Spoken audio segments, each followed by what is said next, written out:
भी किसानों को सशक्त बनाने के लिए प्रतिबद्ध होकर लगातार काम कर रही है। साथियों, पोंगल का त्योहार हमें प्रेरित करता है कि प्रकृति के प्रति आभार केवल शब्दों तक सीमित न रहे, उसे हम जीवन शैली का हिस्सा बनाएं। जब ये धरती हमें इतना कुछ देती है, उसे संजोने का दायित्व भी हमारा है।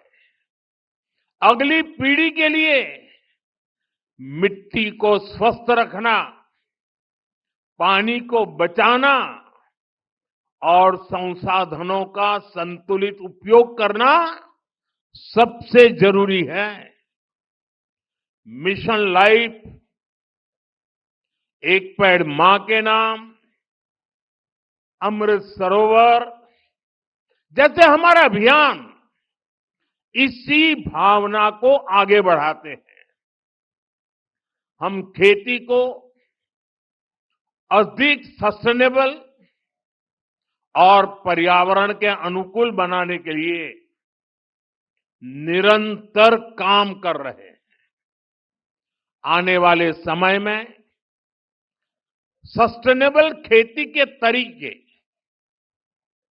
वाटर मैनेजमेंट, मैं तो लगातार कहता रहा हूं, पर drop more crop, natural farming, agritech और वैल्यू एडिशन की भूमिका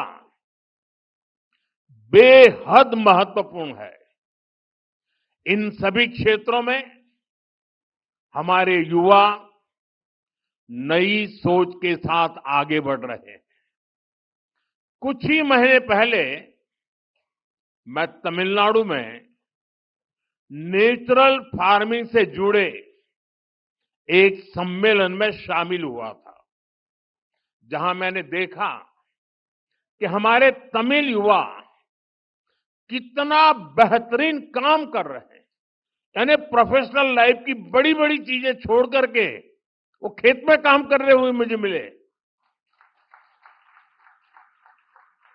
मैं खेती से जुड़े अपने युवा तमिल मित्रों से आग्रह करता हूं कि वे सस्टेनेबल खेती में क्रांति लाने के इस अभियान का और विस्तार करें।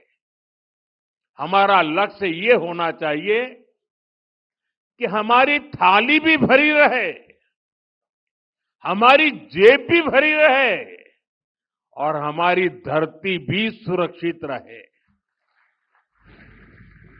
साथियों, तमिल संस्कृति दुनिया की सबसे प्राचीन जीवित सभ्यताओं में से एक है। तमिल संस्कृति सदियों को जोड़ती है। वो इतिहास से सीखकर वर्तमान को आगे का रास्ता दिखाती है। इसी प्रेरणा से आज का भारत अपनी जड़ों से शक्ति लेकर नई संभावनाओं की ओर आगे बढ़ रहा है। आज पोंगल के इस पावन अवसर पर हम उस विश्वास को महसूस कर रहे हैं जो भारत को आगे बढ़ा रहा है। एक ऐसा भारत जो अपनी संस्कृति से जुड़ा है, अपनी धरती का सम्मान करता है और भविष्य को लेकर भरोसे में भरा हुआ है। इनिय पोंगल नलवा अकड़क्तुक्कल,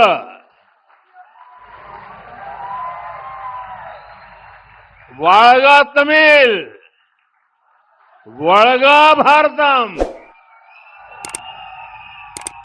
एक बार फिर आप सभी को पोंगल की बहुत बहुत बधाई, बहुत बहुत धन्यवाद। वणक्कम। ಲೇಟೆಸ್ಟ್ ಹಾಗೂ ಇಂಟ್ರೆಸ್ಟಿಂಗ್ ಸುದ್ದಿಗಳಿಗಾಗಿ ಬಾಸ್ ಟಿವಿ ಕನ್ನಡ ಚಾನೆಲ್ನ ಸಬ್ಸ್ಕ್ರೈಬ್ ಮಾಡಿ. ಹಾಗೆಯೇ ಬೆಲ್ ಐಕಾನ್ ಪ್ರೆಸ್ ಮಾಡಿ. ಇದರ ಜೊತೆಗೆ ಫೇಸ್ಬುಕ್, ಇನ್ಸ್ಟಾಗ್ರಾಮ್, ಎಕ್ಸ್ ನಲ್ಲೂ ಮಿಸ್ ಮಾಡದೆ ಫಾಲೋ ಮಾಡಿ.